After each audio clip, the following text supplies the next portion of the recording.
The child's whimpering cut through the bitter Chicago wind like a blade. Alara Thorne pulled her thin coat tighter against the February cold, her breath misting in the frigid air as she hurried toward the Sterling Mansion's service entrance. She was already 20 minutes late returning from her grandmother's bedside, and Mrs. Sterling would have more than words if the evening tea service wasn't laid out perfectly. But that sound, small, desperate, terrified, stopped her in her tracks.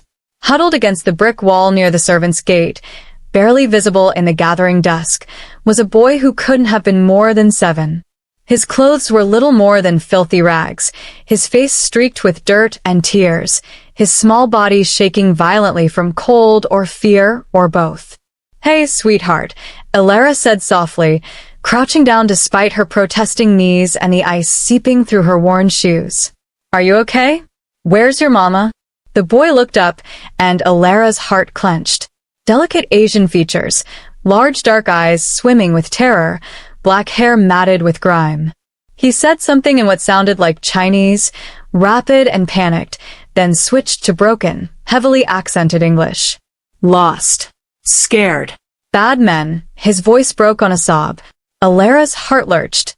She glanced around the darkening street, expecting to see frantic parents searching, perhaps a nanny who'd lost track of her charge. But the avenue was nearly empty, just a few pedestrians hurrying past without a glance at the crying child pressed against the cold stone. Just a lost, scared baby who needed help. "Okay, honey. It's okay." Alara kept her voice soft, soothing, even as her mind raced through the consequences of what she was about to do. "Let's get you warm and fed, and we'll figure this out together. I promise." She had no idea that this simple act of kindness would change her life forever. That the child clinging to her hand was Liang Chen, son of one of the most dangerous men in Chicago. And that right now, across the city, Zhao Wei was tearing through warehouses and speakeasies with barely controlled violence, searching for him. Introduction, character, and world establishment.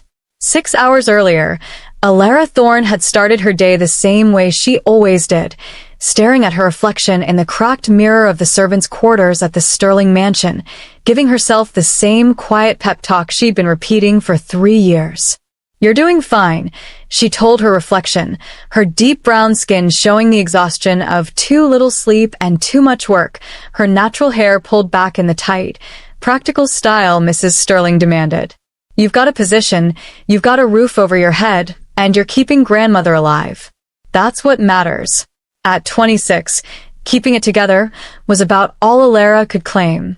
The dreams she'd had as a girl, of owning her own dress shop, of creating beautiful things with her hands, had faded when her parents died in the influenza epidemic of 1918. The small inheritance they'd left had gone to her grandmother's medical care. And after 8 years of scraping by in a city that saw black women as either invisible servants or worse, Alara had learned to make herself as small and unnoticeable as possible. The Sterling Mansion wasn't a kind place, but it was employment. The work was brutal, the rules humiliating, but it kept her grandmother in medicine and Alara herself off the streets that swallowed so many women who looked like her. "Girl, you're moving like molasses this morning," said Pearl Washington, the cook, when Alara finally made it to the kitchen. Pearl had been at the mansion for 15 years, one of the few constants in Alara's carefully controlled life. "Mrs. Sterling's already in a state about the breakfast service. You know how she gets when Mr. Sterling has his business associates coming." "I know," Alara said quietly, tying her apron with practiced efficiency. "Grandmother had a bad night. The coughing wouldn't stop. I had to wait for the doctor." Pearl's expression softened with sympathy mixed with warning. "I understand, baby, but you can't give that woman any excuse. You know she's been looking for a reason to replace you ever since you asked for Sunday mornings off for church." Alara knew. Mrs. Caroline Sterling made it abundantly clear that her people were meant to be grateful for any crumbs of employment, that they should count themselves lucky to serve in such a fine household, that any hint of having a life outside these walls was viewed as ingratitude bordering on insolence. The morning blurred into the familiar rhythm of serving breakfast in the formal dining room, keeping her eyes down, moving silently, being present, but invisible in the way white folks preferred. Coffee poured, plates cleared, needs anticipated before they were spoken. By noon, Alara's feet ached and her back protested, but there were still silver to polish, linens to press, and Mrs. Sterling's endless list of tasks that seemed designed more to reinforce hierarchy than accomplish anything useful. Alara, Mrs. Sterling's voice cut across the parlor like a whip crack. The tea service for this afternoon must be perfect. Lady Pemberton is bringing her sister from Boston, and I will not have our standards questioned. Am I understood? Yes, ma'am, Alara murmured, eyes fixed on the floor. And for heaven's sake, do something about your appearance. You look positively haggard. I can't have the help looking like street urchins. Heat flushed Alara's cheeks, shame and anger mixing in equal measure, but she kept her expression neutral. Yes, ma'am. I'll attend to it. By 3 o'clock, when Mrs. Sterling finally released her to visit her grandmother, Alara was running on fumes and determination. The walk to the colored section of town took 40 minutes, through streets that shifted from opulent mansions to tenement buildings with jarring speed. Her grandmother's boarding house was clean but worn, the kind of place where good people scraped by on dignity and stubborn hope. Baby girl, Grandmother Thorne said, her voice thin but warm, when Alara entered the small room. You didn't have to come today. I know Mrs. Sterling keeps you running. I always come on Tuesdays, Grandmother, Alara said, settling into the chair beside the narrow bed. How are you feeling? Did Dr. Patterson bring the new medicine?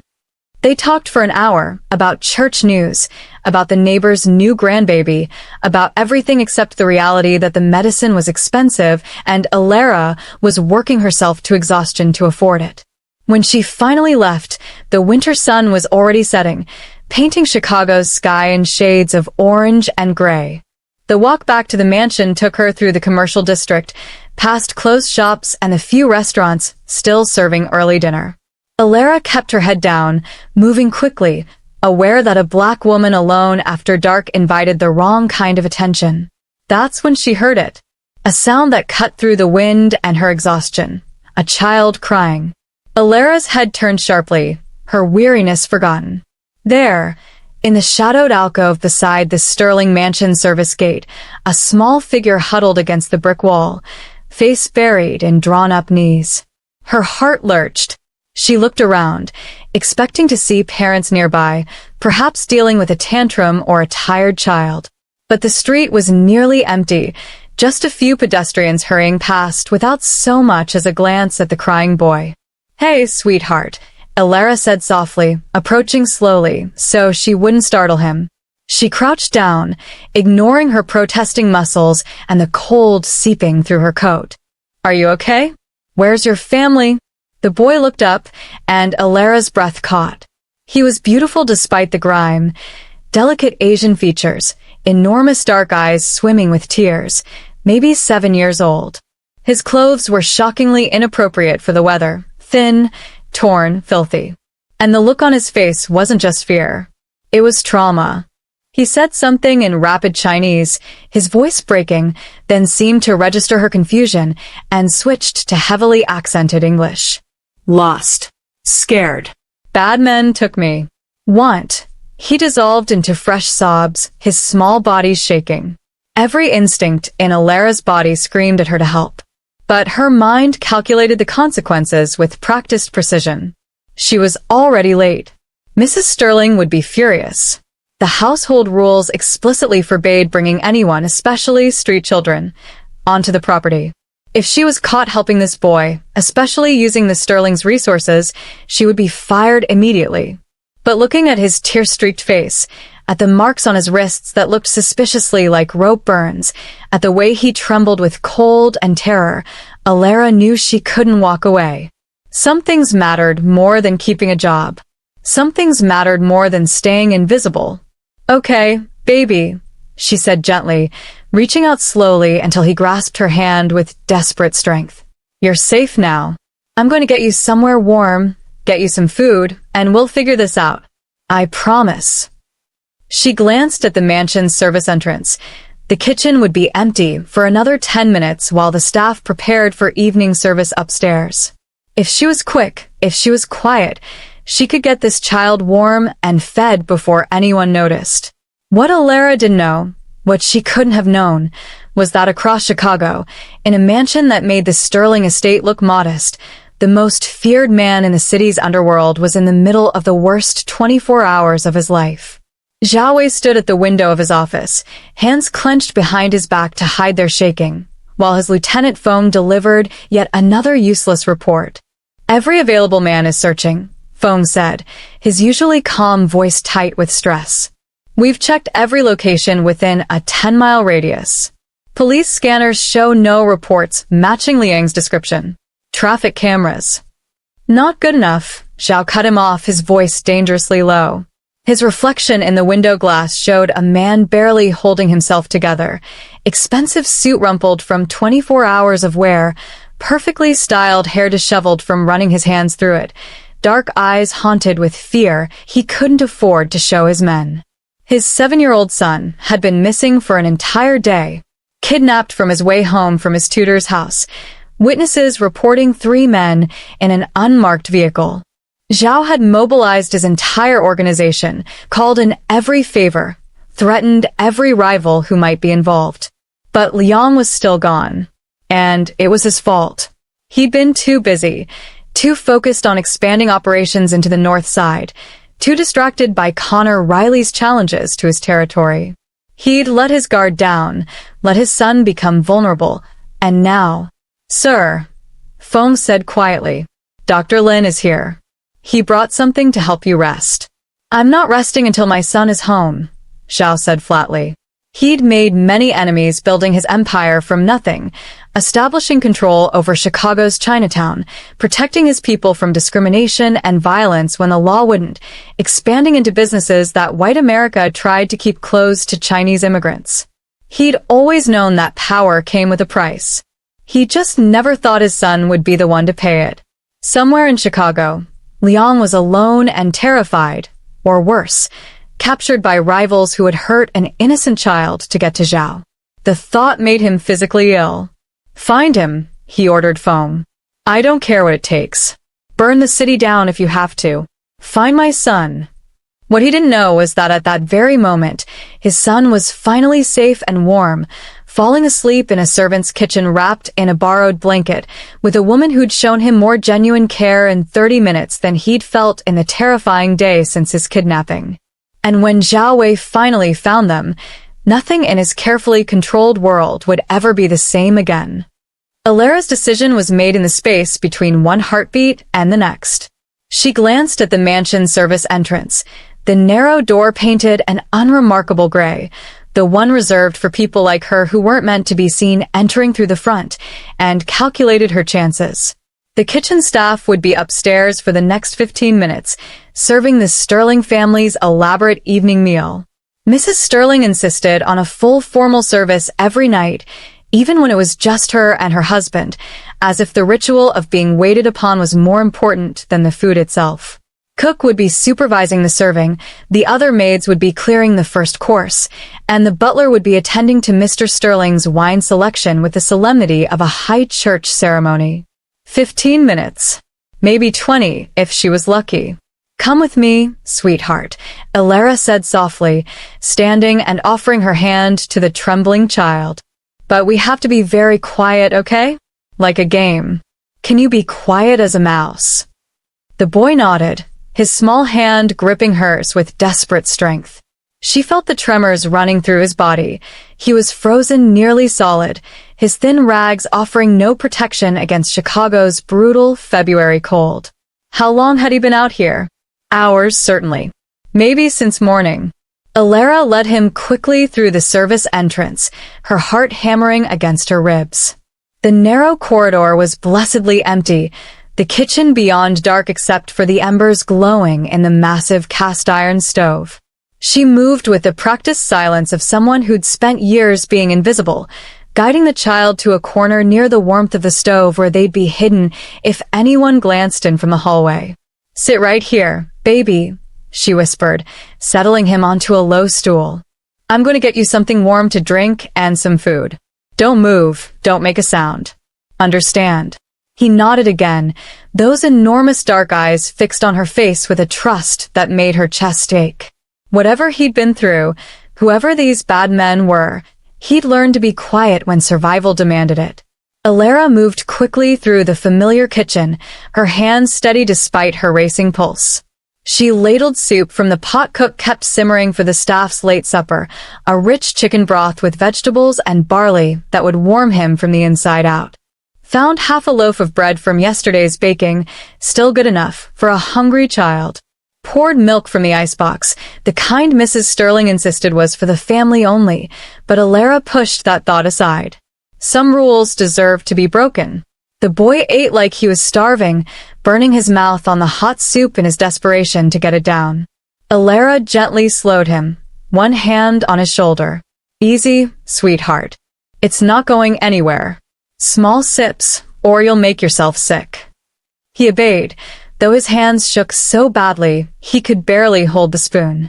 Up close, Alara could see more clearly what had happened to him. The dirt on his face wasn't just from a day of playing, it was ground in grime, days' worth at least. His clothes, which she'd thought were rags, had once been fine. She could see the remnants of quality fabric, expensive buttons. And those marks on his wrists were definitely rope burns, red and raw. This child had been kidnapped, held somewhere, and somehow, miraculously, he'd escaped. "What's your name, honey?" Alara asked softly, kneeling beside him as he finished the soup. She pulled one of the kitchen towels from its hook and dampened it with warm water from the kettle, gently cleaning the worst of the grime from his face. "Liang," he whispered. Then, as if testing the foreign sounds, "Liang Chen. That's a beautiful name." "I'm Alara." She continued cleaning his face with gentle strokes, the way she imagined a mother would. The way her own mother had, before the influenza took her.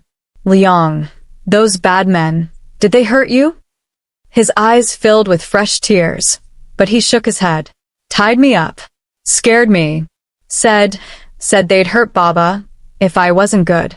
But I ran away when they were sleeping. Ran and ran, but got lost. Everything looked different in the dark. Baba. Father. So somewhere in Chicago, this child's father was frantic, searching. Alara's mind raced through possibilities. The quality of his clothes suggested wealth. The fact that someone had kidnapped him suggested his father was either very rich or very important. Or both. She should take him to the police. That's what any sensible person would do. Let the authorities handle it, get this child home to his family the proper way. But something in her gut resisted.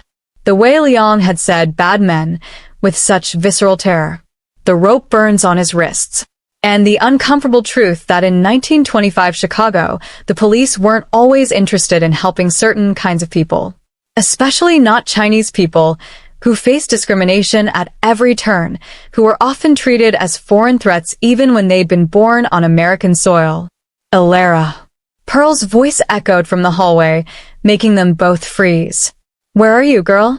Mrs. Sterling is asking about the evening tea service." Alara's heart stopped. She looked at Liang, pressed her finger to her lips in a universal gesture for silence, and called back, "In the pantry. Pearl. Just getting the good china." "Well, hurry it up. You know she gets that pinched look when things aren't perfect." Footsteps retreated upstairs. Alara released a breath she didn't know she'd been holding. This was impossible. She couldn't hide a child in the kitchen indefinitely. Someone would discover them. Mrs. Sterling would fire her on the spot, probably without references, which would make finding another position nearly impossible. And then what would happen to grandmother? Who would pay for her medicine, her room, her care? But looking at Liang's face, still streaked with traces of grime despite her cleaning, exhausted beyond measure, fighting to keep his eyes open even as the warmth and food worked their magic, Alara knew she couldn't simply hand him over to strangers. Not until she knew he'd be safe. "Can you tell me about your father?" she asked quietly, grabbing a clean blanket from the linen closet and wrapping it around his thin shoulders. "What's his name? Where do you live?" Baba is Zhao Wei, Liang said, his English slow and careful, clearly a second language learned young but not yet fluent. We live in big house with gates and gardens. Near, he frowned, searching for words. Near the place with the fish market and the red lanterns. Chinatown. And a big house with gates. Whoever Zhao Wei was, he had money. Do you know your address? Or your telephone number? Liang's face crumpled. No. Tutor was teaching me, but I didn't learn yet. I'm sorry. I'm sorry. Sure no, baby. It's not your fault. Alara pulled him close, feeling his small body finally starting to relax as the warmth seeped into his bones. You did so good. You escaped from bad men all by yourself, and you were so brave. Your Baba is going to be so proud of you. Liang's head drooped against her shoulder, his eyes finally closing. Within minutes, his breathing evened out into sleep, his small hands fisted in her apron like she was the only solid thing in his world. Alara held him, her mind racing through impossible choices. She needed to get upstairs before someone came looking for her. She needed to figure out how to find this Zhao Wei without involving the police. She needed to keep this child safe until she could return him to his family. Most of all, she needed to figure out how to do all of this without losing everything she'd worked so hard to build. The sound of footsteps on the stairs made her decision for her. She couldn't carry Liang upstairs to her tiny attic room.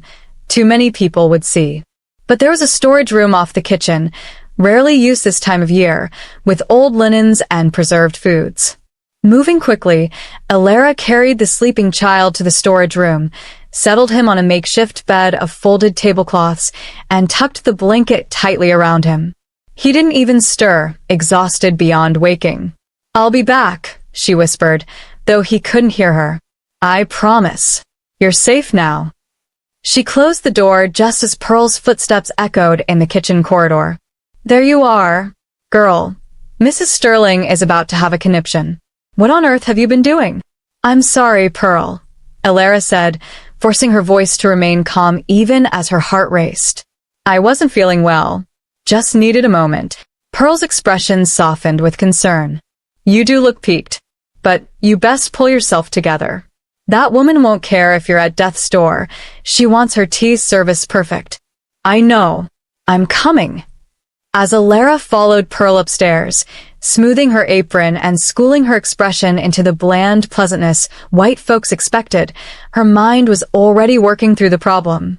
She had until morning to figure out how to find Zhao Wei, how to return his son safely, how to do it all without getting caught, without losing her position, without ending up on the street. She'd spent years being invisible, learning to move through the world without making waves, without drawing attention. Tonight, for the first time, that invisibility might actually serve a purpose beyond mere survival. Tonight, it might save a child's life. And though Alara couldn't know it yet, tonight would also change hers forever. The tea service was nearly finished when Alara heard it, the rumble of multiple engines outside, growing louder, closer.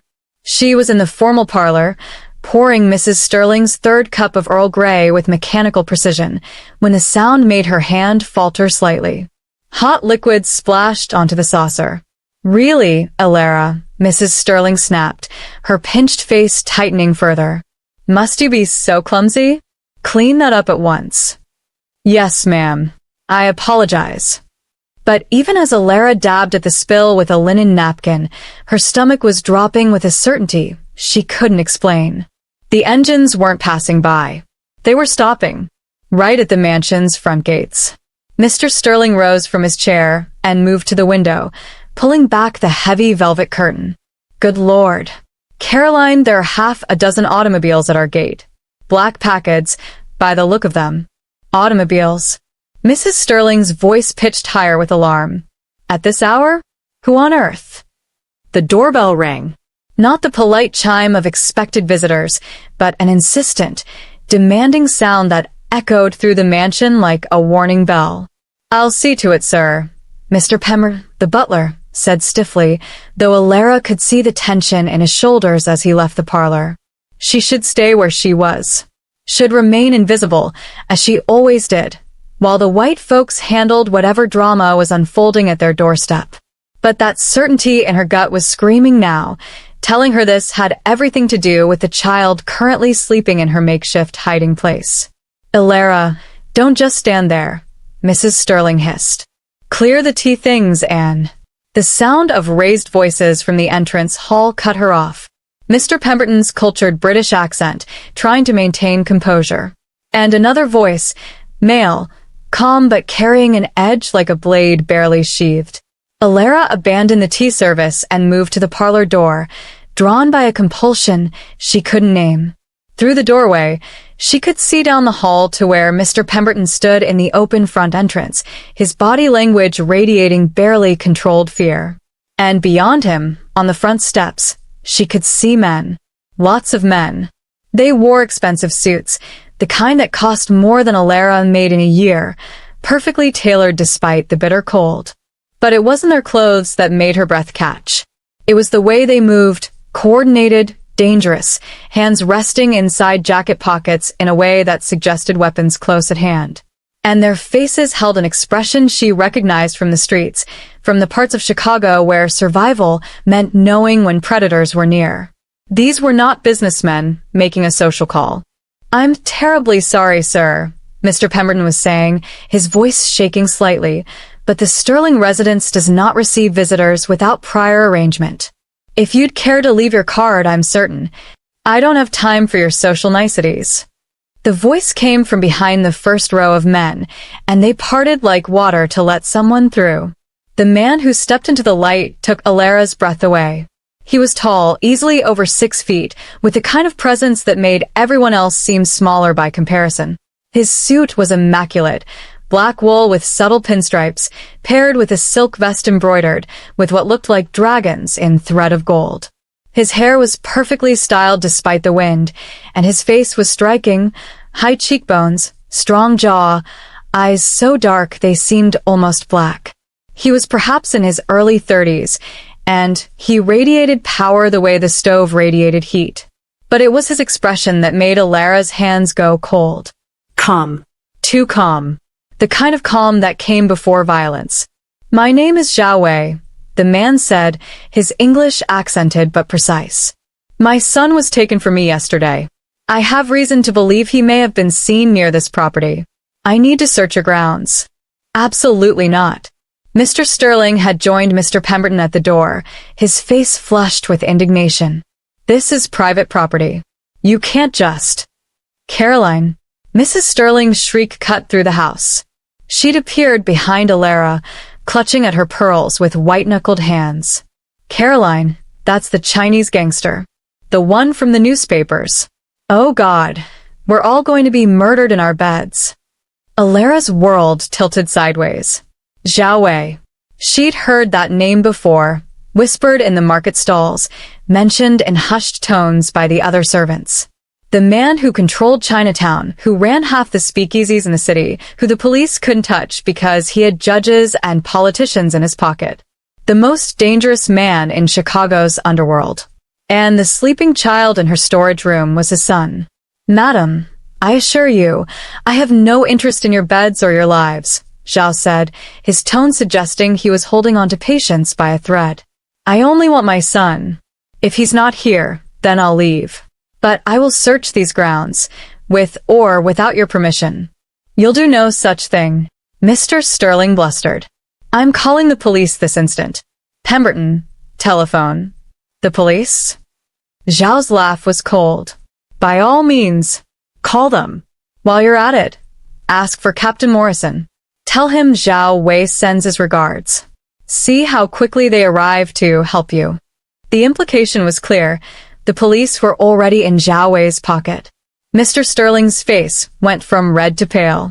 Behind Zhao, his men were already fanning out, moving with military precision toward the sides of the house.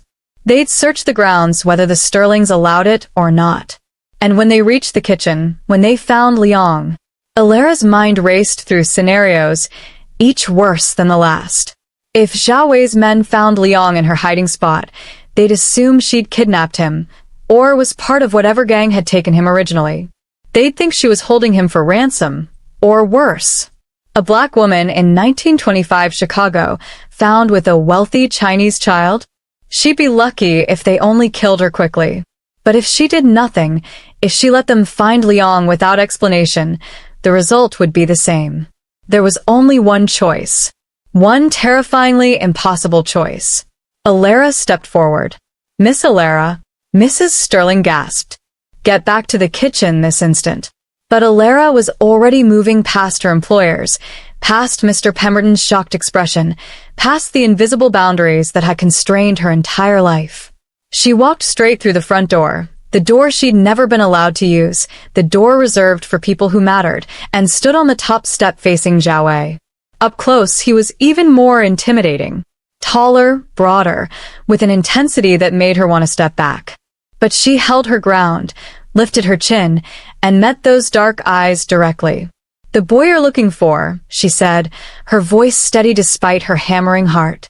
He's safe. He's with me. The effect was immediate and electric. Every gun came out of every pocket, a dozen weapons trained on her in the space of a heartbeat. Alara heard Mrs. Sterling scream behind her, heard Mr. Sterling shouting something, but it all seemed distant, unimportant. What mattered was Zhao Wei's face. The careful calm cracked, just for a moment, revealing something raw beneath. Hope, fear, desperate need. His hand shot out, gripping her arm with bruising strength. Where is he? The question came out hoarse. Where's my son? Inside. In the kitchen storage room. He's sleeping, he was exhausted and cold, but he's not hurt. The words tumbled out quickly. I found him outside about an hour ago, crying. He said bad men took him. I gave him food and warmth and a safe place to rest. Zhao's eyes searched her face, looking for lies, for traps, for any sign. This was another cruel twist in his nightmare. You're a servant here? Yes, sir. My name is Alara Thorne. I'm the housemaid. I swear to you, I only wanted to help him. He was so scared and cold and... Show me. Zhao released her arm and gestured toward the house. Now. You will not. Mr. Sterling started, but one look from Zhao silenced him. Alara led the way back through the house, acutely aware of Zhao Wei behind her and at least half a dozen armed men following. The Sterlings and Mr. Pemberton had flattened themselves against the walls, as if they could disappear into the wallpaper. Pearl stood frozen in the hallway leading to the kitchen, eyes wide with terror. It's okay, Pearl, Alara said softly as they passed. Just stay there. The storage room door was still closed. Alara's hand shook as she reached for the handle, suddenly terrified that something had gone wrong, that Liang had woken and wandered off, that he'd. She opened the door.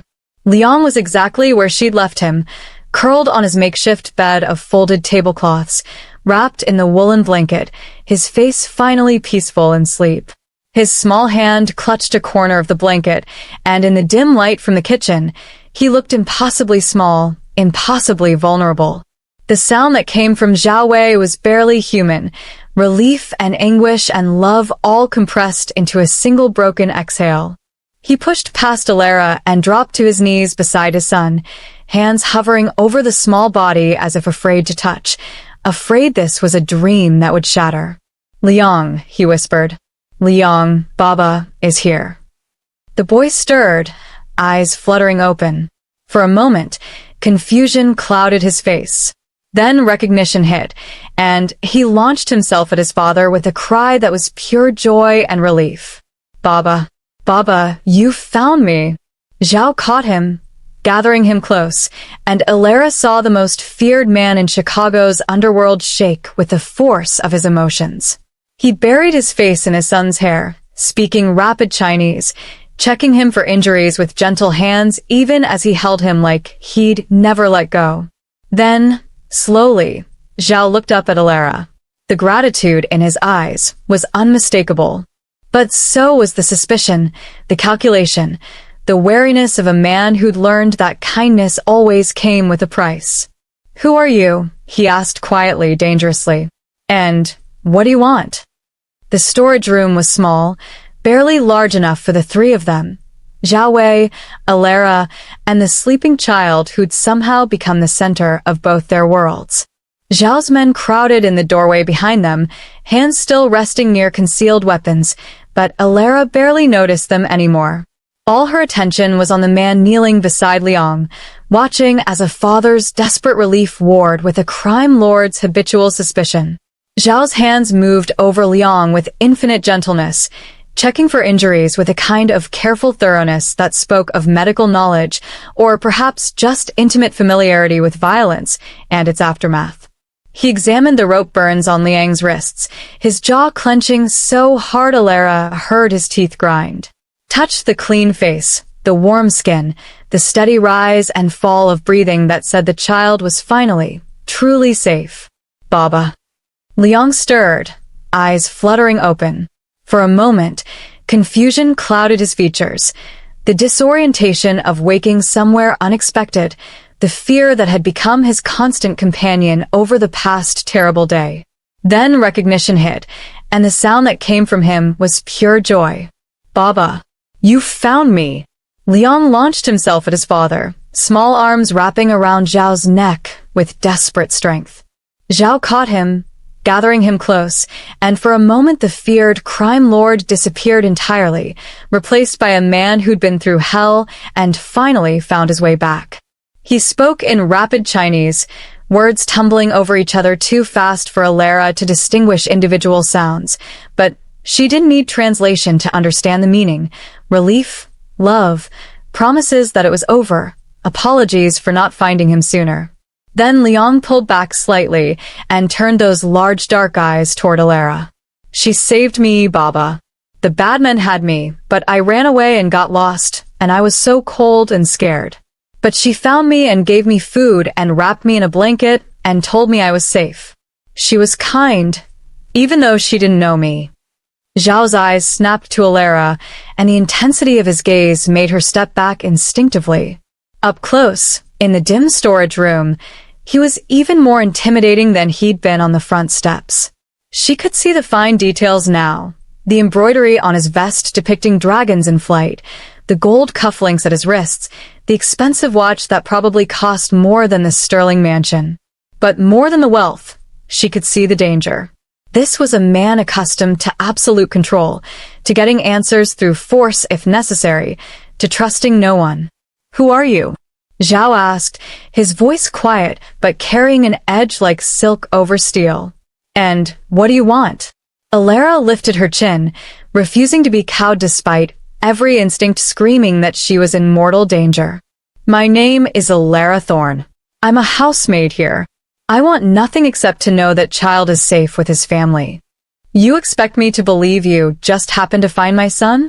That this wasn't some elaborate scheme to gain favor, to infiltrate my household, to— I expect you to believe the truth, Alara interrupted, surprising herself with her boldness. I was walking home from visiting my grandmother. I heard crying. I found your son huddled against a wall, freezing and terrified. He told me bad men had taken him. I brought him inside, fed him, and kept him warm until I could figure out how to get him home. That's all. That's everything. Alara? Mrs. Sterling's voice cut through the storage room like a whip crack, shrill with horror. She stood in the kitchen doorway, Mr. Sterling and Mr. Pemberton flanking her, all three staring at the scene with expressions ranging from shock to fury. Alara Thorne, what have you done? You brought a street child into my kitchen? Use my supplies? You're fired. Terminated immediately. She helped my son, Zhao said, not even turning to look at Mrs. Sterling. His tone was colder than the February wind outside. Perhaps you should be more concerned about why a child was crying outside your gates for an hour while your household did nothing. Mrs. Sterling's face went pale, then red. How dare you speak to me in that tone? This is my home, and I'll— Your home? Zhao finally looked at her, and whatever Mrs. Sterling saw in his face made her stumble backward. I could own this home by tomorrow morning. In fact, he pulled out a calling card, handed it to Mr. Sterling. Have your bank contact me. I believe you're in default on several loans. We should discuss terms. The implication was clear. Mess with me or mine. and I'll destroy you. Mr. Sterling took the card with shaking hands. Phone, Zhao said quietly, and one of his men stepped forward. Background check. I want to know everything about Alara Thorne. Now. Yes, sir. Phone pulled out a notebook, asked Alara rapid-fire questions: full name, age, address, employment history, family members. Each answer was relayed through a telephone call to someone who apparently had access to records most people couldn't touch. Police reports, bank accounts, employment records. Within 10 minutes, Phone had compiled a dossier on Alara's entire life. She's exactly who she says she is, sir, Phone reported, reading from his notes.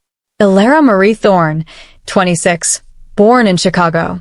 Parents died in the 1918 influenza epidemic.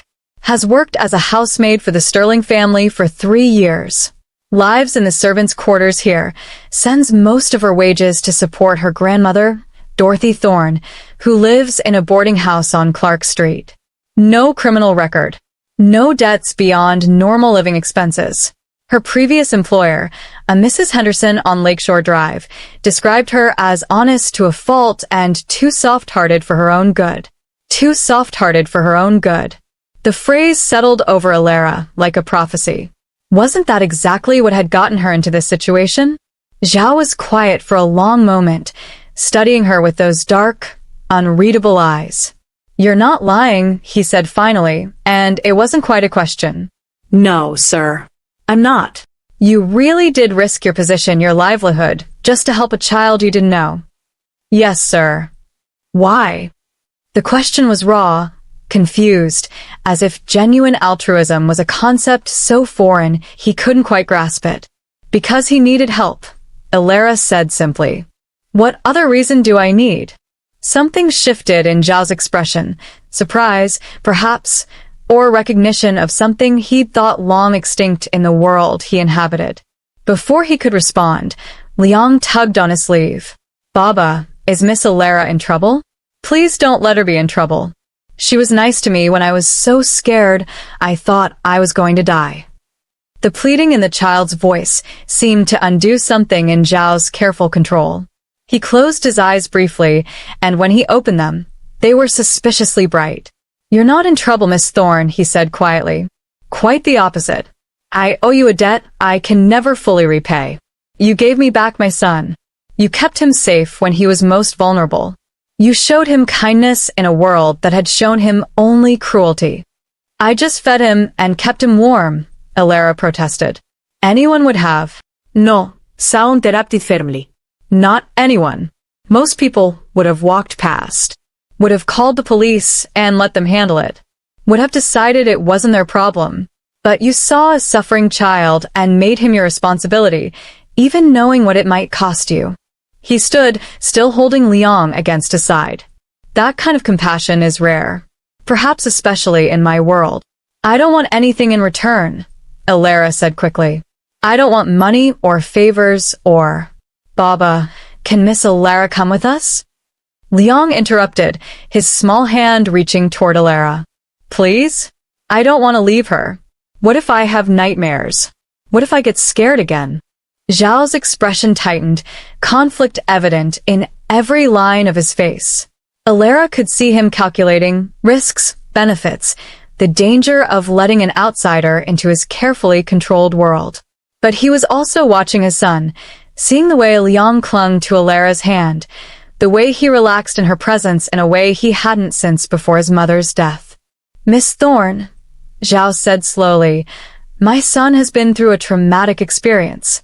He's going to need care, patience, someone he trusts nearby while he recovers. I have servants, but he doesn't trust them the way he seems to trust you. He paused, clearly struggling with the words. Would you consider coming to stay at my home? Temporarily. Just until Liang feels secure again. You would be well compensated, of course. And your grandmother would be provided for, given the best medical care available. The offer hung in the air, impossible and tempting all at once.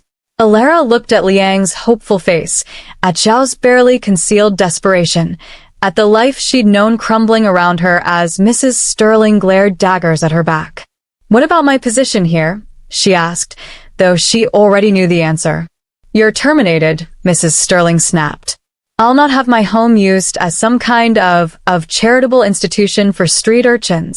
"Then it seems you have no position to lose," Zhao said, his eyes never leaving Alara's face. "Come with us, Miss Thorne. Help my son heal. Let me repay the kindness you've shown him." Alara thought of her grandmother, of the medical bills that never stopped coming, of the exhaustion of working herself to the bone for employers who saw her as less than human. She thought of the fear in Liang's eyes, the way he'd relaxed in her arms, the feeling that she'd been meant to find him on that frozen street. "All right," she heard herself say. "I'll come. But only until he's better. Only until he doesn't need me anymore." Zhao's expression was unreadable. "Agreed. Phone. Have someone collect Miss Thorne's belongings. And send word to her grandmother that she's taken a new position, and will visit soon." As they moved toward the door, Liang still clinging to Alara's hand, she caught one last glimpse of the Sterlings, Mrs. Sterling's furious expression, Mr. Sterling's fear, Mr. Pemberton's carefully neutral face. This world, her safe, invisible world, was ending. She was walking into something new, something dangerous, something she didn't fully understand. But looking at the small boy whose hand gripped hers with desperate trust, Alara knew she'd made the only choice she could live with, even if it cost her everything. The ride to Zhao Wei's mansion passed in a blur of Chicago's night streets, the inside of the Packard so quiet that Alara could hear her own heartbeat. Liang had fallen asleep again almost immediately, curled against his father's chest, one small hand fisted in Zhao's expensive vest. Across from her, Zhao sat with his eyes closed, one hand stroking his son's hair with infinite gentleness while the other rested near the window, close, Alara noticed, to where a gun was almost certainly holstered. She should have been terrified. Should have been calculating escape routes, wondering if she'd made a fatal mistake by getting into a car with Chicago's most notorious crime lord. But exhaustion had settled into her bones, and some part of her recognized that if Zhao Wei had meant her harm, she'd already be dead. "We're here, sir," the driver said softly as the car turned through gates even more impressive than the Sterlings, wrought iron topped with gold leaf, flanked by stone pillars carved with Chinese characters that seemed to glow in the gaslight. The mansion beyond made the Sterling estate look like a cottage. 3 stories of pale stone and dark wood, with curved roof lines that reminded Alara of pictures she'd seen of Chinese temples. Windows glowed with warm light, and as the car pulled into the circular drive, she could see people emerging, servants in dark uniforms, men who moved like Zhao's guards, and an elderly woman whose face crumpled with relief when she saw Liang. "Young master," the woman breathed, rushing forward as Zhao emerged from the car with his son. She said something rapid in Chinese, her hands moving to check Liang for injuries, just as Zhao had done. "He's unharmed, Mrs. Chen," Zhao replied in English, clearly for Alara's benefit. "Take him upstairs. Draw a bath, warm, not hot, and have Dr. Lin examine him. I'll be up shortly." "Yes, sir." And the... Mrs. Chen's gaze flickered to Alara, a mixture of curiosity and wariness. "Miss Thorne will be staying in the East guest room. See that she has everything she needs." It wasn't a request. It wasn't even really an offer. Alara opened her mouth to protest. She needed to get back to her grandmother, needed to figure out what to do about her position with the Sterlings, but Zhao's eyes stopped her. "We need to talk," he said quietly. "And Liang will be asking for you when he wakes. You've made quite an impression on my son, Miss Thorne. I'm afraid you're not leaving just yet." The East guest room was larger than Alara's entire attic quarters at the Sterling mansion. A 4-poster bed dominated the space, draped in silk that probably cost more than a year of her wages. The bathroom, her own private bathroom, had running hot water and towels so soft they felt like clouds. A wardrobe held several dresses in her size, simple but well-made, and she wondered with a chill how Zhao had known her measurements. Of course he'd known. He'd had her investigated. Probably knew her shoe size, her grandmother's address, every debt she owed and every dream she'd ever harbored. She was a prisoner in a golden cage, and the bars were made of silk and hot water and the pleading eyes of a traumatized 7-year-old who thought she was safe. Sleep came fitfully, full of dreams where she was falling, with no ground beneath her feet. Morning brought Mrs. Chun with breakfast on a tray, eggs and toast and tea, served on china so delicate Alara was afraid to touch it. And a summons. Mr. Zhao requested her presence in the nursery at her earliest convenience. The nursery was on the 3rd floor, a suite of rooms filled with expensive toys that looked barely touched and books in both English and Chinese lined up with military precision. Liang sat on a window seat, staring out at the gardens below, and even from the doorway Alara could see the tension in his small shoulders. "Good morning, sweetheart," she said softly. He turned, and his face lit up with the first genuine smile she'd seen from him. "Miss Alara, Baba said you were staying. Will you read to me?" Mrs. Chin tries, but she doesn't do the voices right. Over the next few days, Alara learned the shape of Liang's trauma. He had nightmares every night, waking screaming about men with rough hands and dark rooms where he couldn't see. He refused to eat unless someone he trusted stayed with him, convinced the food might be drugged. And he couldn't bear to be alone, would panic if he couldn't see or hear someone familiar within seconds. Mrs. Chen explained, in careful English, that Liang's mother had died bringing him into the world. That the boy had been raised by servants, kind ones, caring ones, but servants nonetheless, while his father built an empire meant to protect them both. That Liang had learned young that his father was important, powerful, dangerous, but also largely absent, consumed by the very empire he was building. The Irish boss, Connor Riley, he want Chinatown territory, Mrs. Chen said quietly while Liang napped. He take young master to make Mr. Zhao give up land. But young master, he very clever. When bad men stop to change car, he run and run until he get lost. 24 hours. Liang had been missing for 24 hours, wandering Chicago's streets in rags that the kidnappers had forced him into to make him look like a beggar child.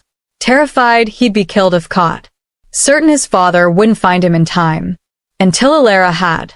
She fell into a routine without meaning to. Mornings reading stories, doing the voices that made Liang giggle despite his fear. Afternoons with simple lessons. Mrs. Chen brought primers, and Alara discovered the boy was desperately hungry for learning, for connection, for someone who would sit with him patiently and answer his endless questions. Evenings singing the old spirituals her grandmother had taught her, the ones that spoke of sorrow and hope in equal measure, until Liang's eyes grew heavy and he'd consent to sleep. And always she felt Zhao watching. He appeared in doorways like a ghost, standing silent while she read to Liang. Sat in the corner of the nursery during lessons, supposedly reviewing business papers, but she could feel his gaze on her. Lingered in the hallway when she sang, and once she'd glanced up to see an expression on his face that stole her breath, longing and loss and something else she couldn't name. On the 5th night, Liang finally slept through without nightmares. Alara sat in the chair beside his bed, her own eyes heavy, when Zhao appeared in the doorway. "Walk with me," he said quietly. Mrs. Chen will stay with him. It wasn't a request. The mansion's library was all dark wood and leather, books in multiple languages lining the walls floor to ceiling. A fire crackled in the massive fireplace, casting dancing shadows across Zhao's face as he poured 2 glasses of amber liquid from a crystal decanter. "Brandy," he said, offering her one. "French. Very old. I thought you might need it." Alara took it, though she'd never had brandy in her life. The first sip burned, then warmed, spreading through her chest like courage. "My son hasn't slept through the night since his mother died," Zhao said, staring into his own glass. 7 years of nightmares, of waking up terrified, of needing 3 lamps burning in his room just to feel safe. "And in 5 days, you've done what an army of doctors and specialists couldn't. You've made him feel safe again." Alara started, but Zhao cut her off. "Don't say you just helped him. Don't diminish what you've done." His dark eyes found hers. I need to understand why. Why you risked your position, your safety, to help a child you didn't know. What you want in return. I don't want anything in return. Everyone wants something, Miss Thorne. In my experience, kindness, without expectation of reward, is the rarest commodity in existence. So tell me, what's your price? The question stung, not because it was cruel, but because it revealed how he saw the world. A place where every transaction had a cost, where trust was a weapon and compassion was a luxury he couldn't afford. Because he needed help, Alara said finally. Because he was a child, cold and scared and alone.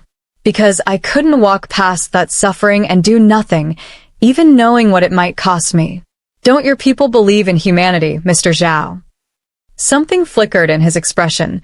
Surprise, perhaps, or recognition.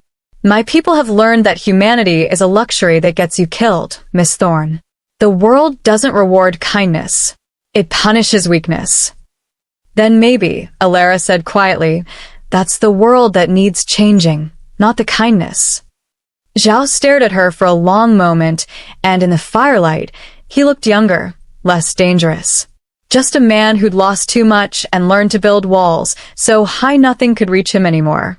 You really believe that, he said finally. You're not playing a game. You're not angling for position or money or protection. You genuinely helped my son because you thought it was the right thing to do. Yes. Then you're either the bravest woman I've ever met, Zhao said, or the most foolish. I haven't decided which yet. Maybe I'm both, Alara replied, surprising herself with her boldness. The brandy was making her brave, or maybe it was the way Zhao was looking at her, really seeing her, not as a servant or a pawn, but as a person. Maybe you are, Zhao agreed, a ghost of a smile crossing his face. My son asked me today if you could be his new mother. Do you know what I told him? Alara's heart clenched. What? I told him that you were here to help him feel better. That you were kind and good. But that you had your own life, your own family, your own dreams that had nothing to do with us. Zhao set down his glass. Was I wrong, Miss Thorne? Do you have dreams? Or has life beaten them all out of you? The question was too intimate, too knowing. Alara felt tears prick her eyes and blinked them back fiercely. I had dreams once, she admitted. But survival doesn't leave much room for dreaming. No, Zhao said quietly. It doesn't. But perhaps, he stopped, shook his head. You should rest. Liang will want you in the morning. As Alara rose to leave, Zhao's voice stopped her at the door. Miss Thorne? Thank you. For my son. For giving him back something I thought he'd lost forever. A pause. For reminding me what humanity looks like. It's been a while since I've seen it. Alara looked back at him. This dangerous, powerful man who controlled an empire but couldn't give his son the one thing he needed most, and felt something shift in her chest. You're welcome, Mr. Zhao, she said softly. And, for what it's worth, I think you have more humanity in you than you're willing to admit. She left before he could respond, but she felt his eyes on her back all the way down the hall. 3 weeks passed in a strange dream state where Alara existed between two worlds, no longer a servant at the Sterling mansion, not quite free, living in luxury that felt both wonderful and wrong. She'd sent word to her grandmother through one of Zhao's men that she'd taken a new position, that everything was fine, that she'd visit soon. The lies tasted bitter on her tongue. But Liang was thriving. The nightmares came less frequently, replaced by laughter that filled the vast mansion with something it had probably never held before, joy.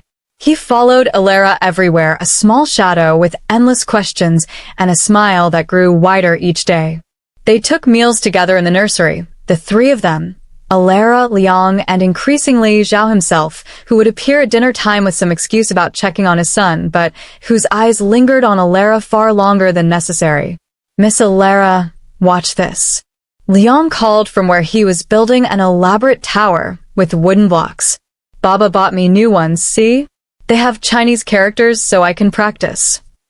That's wonderful, sweetheart. Can you show me what each character means? Zhao stood in the doorway, as he so often did now, watching them with an expression Alara had learned to recognize, wonder mixed with wariness, as if he couldn't quite believe this peaceful scene was real and was waiting for it to shatter. "Your son is a quick learner," Alara said, glancing up to meet Zhao's dark eyes. "He's reading at a level well beyond his years." "He has a good teacher," Zhao replied, moving into the room. He settled into the chair across from her, close enough that she could smell his cologne, sandalwood, and something else, something distinctly him. "I never thanked you properly for that. For seeing what he needed and giving it to him." "You don't need to thank me for basic decency, Mr. Zhao. In my world, Miss Thorne, basic decency is radical enough to deserve thanks." The moment stretched between them, charged with something Alara didn't want to name. Then Liang's tower collapsed with a clatter, breaking the spell, and they both laughed at his theatrical groan of dismay. These were the moments Alara would remember later, the ordinary domestic warmth that felt extraordinary because of how impossible it should have been. A crime lord, a black maid, and a traumatized child, creating something like a family in the spaces between danger. But danger, as it turned out, was never far away. Foam appeared during dinner that evening, his face grim as he whispered something to Zhao in rapid Chinese. Alara saw Zhao's expression shift from relaxed to cold fury in the span of a heartbeat. "Take Liang upstairs," Zhao said quietly to Mrs. Chen. "Now." "But Baba, we haven't had dessert yet." "Now, Liang." The tone brooked no argument. After they'd gone, Zhao turned to Alara, and the look on his face made her stomach drop. "Pack your things. You're leaving tonight." "What?" "Why?" "Because Connor Riley has been asking questions about you. About the black maid who's been living in my house, who my son has become attached to. Word has spread through the underworld that Zhao Wei's heir cares about a servant." His jaw clenched. "You've become visible, Miss Thorne. And in my world, visibility means vulnerability." Alara stood, anger replacing fear. "This is insane." "I'm not Ubedi." "I'm not part of your world, not part of your business. You just fed a hungry child." Zhao cut her off, his voice rough. "I know. And that simple act of kindness has made you a target. Connor sees you as leverage, as a way to hurt me through my son. If he can't kidnap Liang again, he'll take the next best thing, the woman who's become important to him. So, you're sending me away? Just like that. To protect you. To protect Liang. Zhao stopped, ran a hand through his perfectly styled hair in a rare gesture of frustration. "This is my fault. I should have sent you away 3 weeks ago, before Liang got attached, before Connor's spies reported back, before." The explosion of glass cut him off. Alara screamed as the dining room window shattered inward, and Zhao was moving before she could process what was happening, tackling her to the floor, his body covering hers as gunfire erupted outside. "Stay down," Zhao shouted over the chaos. His men were already returning fire, the sound deafening in the enclosed space. "Foam." "Status. Warning shots, sir. They're already retreating." As quickly as it started, the violence stopped. Zhao lifted himself off Alara carefully, checking her for injuries with hands that shook slightly despite his controlled expression. "Are you hurt?" "And no, I don't think so." Alara's ears were ringing, her whole body trembling with adrenaline. "What? Who?" "Connor's men." Zhao helped her to her feet, his grip on her arms firm. This was a message. A demonstration of reach. Foam appeared with something in his hand. A note, Alara realized, as Zhao took it and read, his face going pale beneath his olive complexion. "What does it say?" she asked, though part of her didn't want to know. Zhao met her eyes, and she saw real fear there for the first time. "It says, tell Zhao Wei we can reach anyone he cares about. Next time we won't miss." And it gives an address. What address? The silence that followed was answer enough. "My grandmother," Alara whispered, her legs going weak. "Oh God, he knows where she lives." She was running before Zhao could stop her, racing through the mansion toward the front door. She had to get to grandmother, had to warn her, had to. Zhao caught her in the entrance hall, his arms wrapping around her from behind, holding her despite her struggles. Let me go. I have to. She's all I have left. Please. I've already sent men, Zhao said urgently into her ear. Feng dispatched a team the moment we saw the address. They'll get to her first, I promise you. I promise. Alara sagged in his arms, sobs tearing from her throat. This is my fault. I should have stayed away. I should have just called the police that first night. I should have. Don't. Zhao turned her to face him, his hands cupping her face with surprising gentleness. Don't blame yourself for being human. This is on me. I knew the risks, and I kept you here anyway because I was selfish. Because my son needed you. Because he stopped, jaw clenching. Because you what? Before he could answer, Feng returned, slightly out of breath. Sir, we have her. Mrs. Thorne is safe. No injuries. We're bringing her here now. The relief was so intense Alara nearly collapsed. Thank God. Thank God. There's more, sir. Feng's expression was grim. They left a message with neighbors. Said to tell Zhao Wei they could have taken the old woman any time they wanted. That this was mercy. That next time it won't be. Zhao's arms tightened around Alara reflexively. Double the security detail. I want men on every entrance, rotating shifts. And have Dr. Lin prepare the West guest suite. Mrs. Thorne will be staying here, where we can protect her. Yes, sir. After Feng left, Alara pulled back to look at Zhao. You can't just uproot my grandmother's entire life because of me. She has her home, her church, her life. Zhao interrupted firmly, which Connor Riley just threatened. I know this isn't what you wanted, Miss Thorne. I know you never asked to be part of my world. But you are now. Whether either of us likes it, you're visible to my enemies, which means you're in danger. And he paused, something vulnerable crossing his face. I can't let anything happen to you. Not after what you did for Liang. Not for other reasons I'm not ready to name. Alara stared at him, this dangerous man who'd somehow become familiar over 3 weeks of shared meals and quiet conversations and moments when their eyes met across Liang's head and something electric passed between them. What reasons? She whispered. Zhao's thumb traced her cheekbone, the gesture achingly tender. The kind that complicate everything. The kind that make me forget why I stopped believing in anything good in this world. His dark eyes searched hers. The kind that make me want to be the man you see when you look at me, instead of the monster I've become. You're not a monster, Alara said softly. Tell that to the men I've killed. The lives I've destroyed building this empire. You're also the man who reads to his son in 3 languages. Who remembers how Mrs. Chun likes her tea. Who looked at a black maid and saw a person worth protecting, even though 1925 America tells you I'm worth nothing. Something in Zhao's expression cracked. You're worth everything, he said hoarsely. That's the problem. You're worth everything, and I've just made you a target. Before Alara could respond, she heard her grandmother's voice in the entrance hall, sharp with indignation and fear. She broke away from Zhao and ran toward the sound, finding her grandmother surrounded by Zhao's men, looking tiny and fierce in her church coat. Grandmother. Alara May Thorne, what in the Lord's name is going on? These men showed up at my door saying there was danger, that I had to come with them. She stopped, taking in the shattered window, the signs of violence, Alara's tear-stained face. Oh, baby girl, what have you gotten yourself into? I'm sorry, Alara whispered, embracing her grandmother. I'm so sorry. I just tried to help a little boy, and now you're part of something bigger than yourself. Her grandmother finished, her knowing eyes finding Zhao where he stood in the doorway. And this would be the boy's father, I take it? Mrs. Thorne. Zhao bowed slightly, a gesture of respect. I apologize for the circumstances. Your granddaughter saved my son's life. The least I can do is ensure her family's safety in return.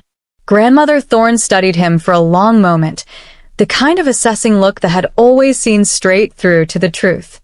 You care about her. I can see it plain as day. But caring about someone in your world, that's dangerous, isn't it? Yes, Zhao admitted. But not caring about her? That's proving to be impossible. The admission hung in the air between them, changing everything and nothing all at once.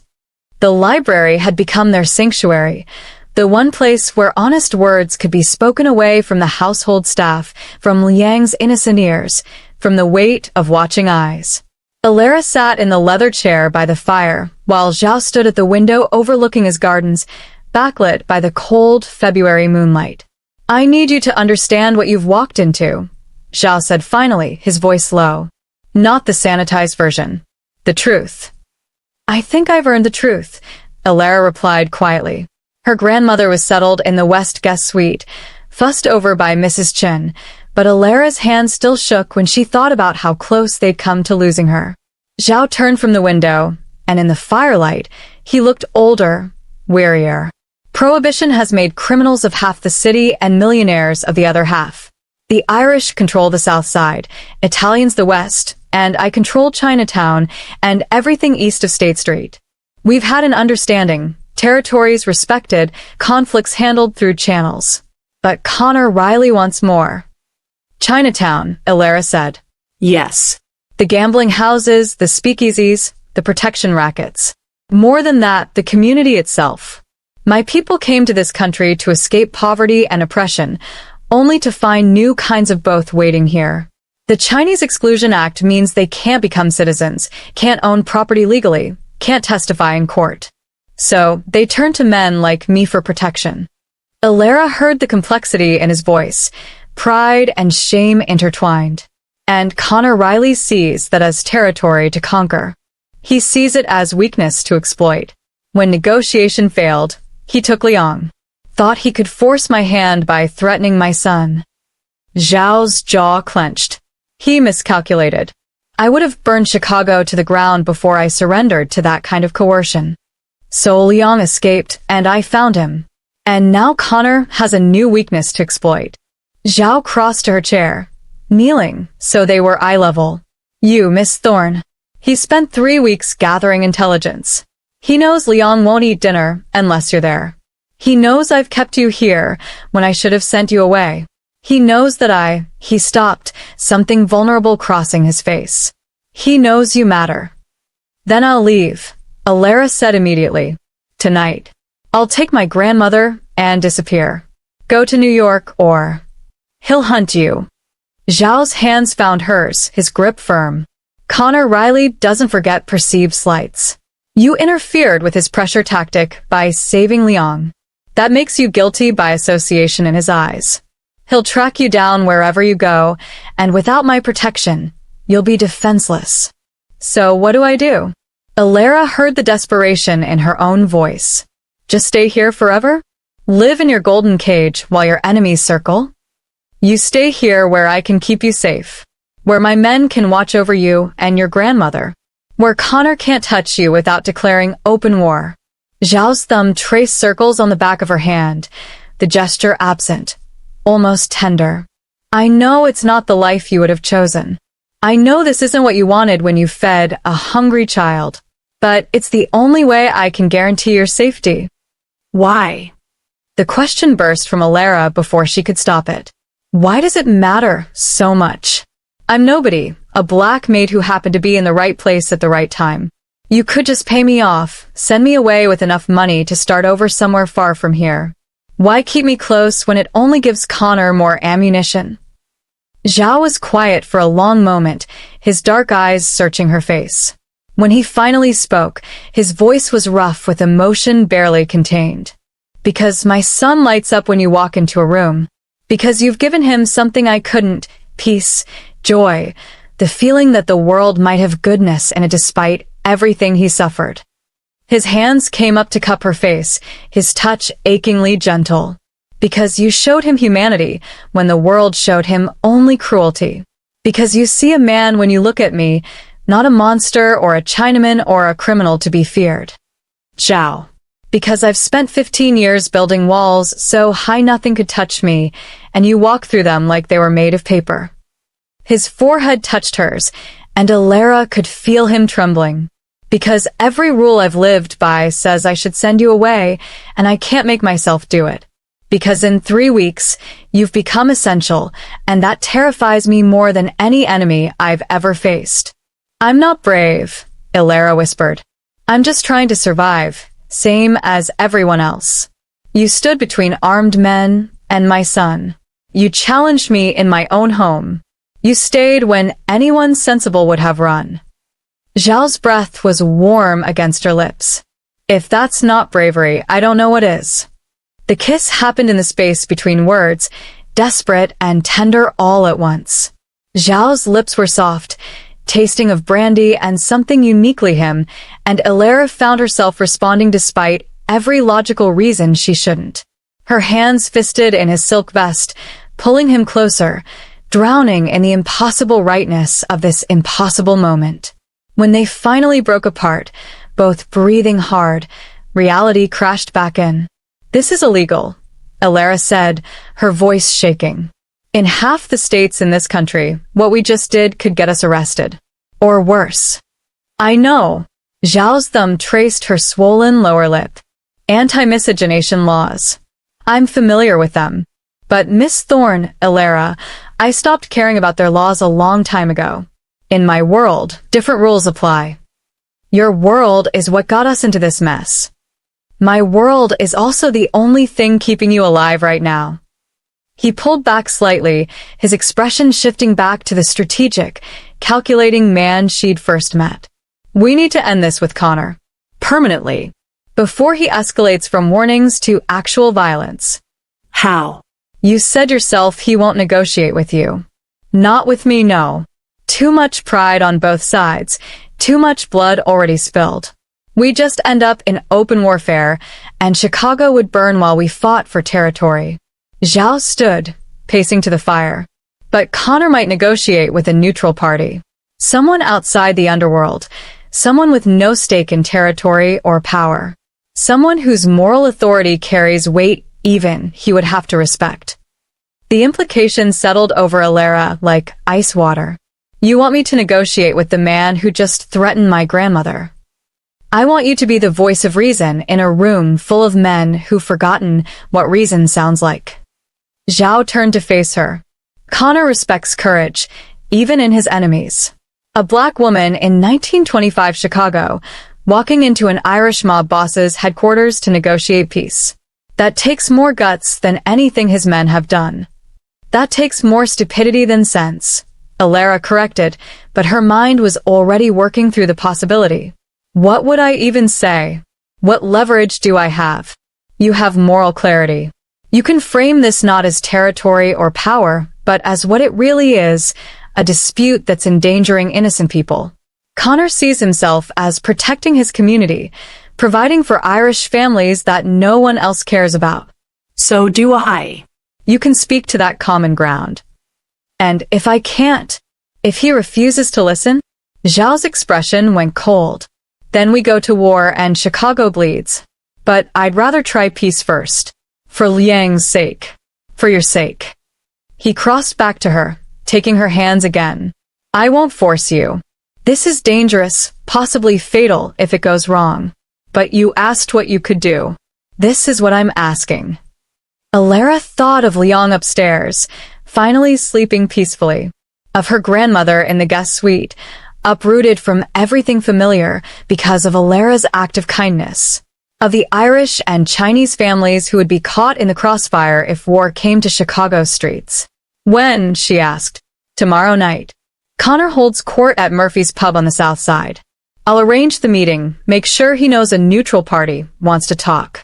But Ilera, Zhao's grip tightened. Once you walk through those doors, there's no going back. You'll be declaring yourself part of this world, part of my world. Society's rules say a black woman and a Chinese crime lord have no business even knowing each other's names, let alone whatever this is between us. Are you prepared for those consequences? Ilera looked at him, this dangerous, complicated man who'd somehow become precious to her in 3 short weeks. Thought of his kiss still burning on her lips, of the impossible connection growing between them despite every obstacle. I stopped following society's rules the night I brought Liang into that kitchen, she said. I might as well commit to the path I've chosen. even knowing where it might lead, especially knowing. Alara stood, closing the distance between them. Teach me what to say. Show me how to read a room full of dangerous men. Help me find the words that might save us all.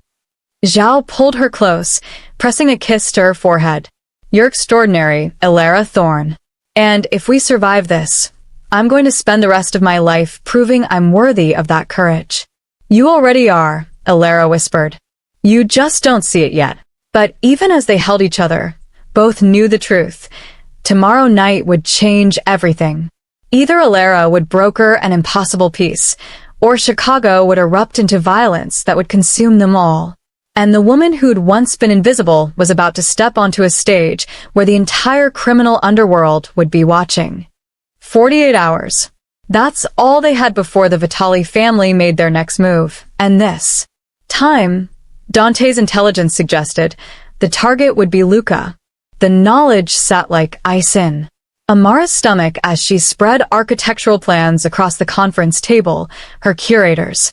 Identifying details that made Kiara nod with grudging respect. The conservation wing has 3 access points, Amara explained, tracing routes with her finger. Main entrance here, service elevator here, and an emergency exit that leads to the parking structure.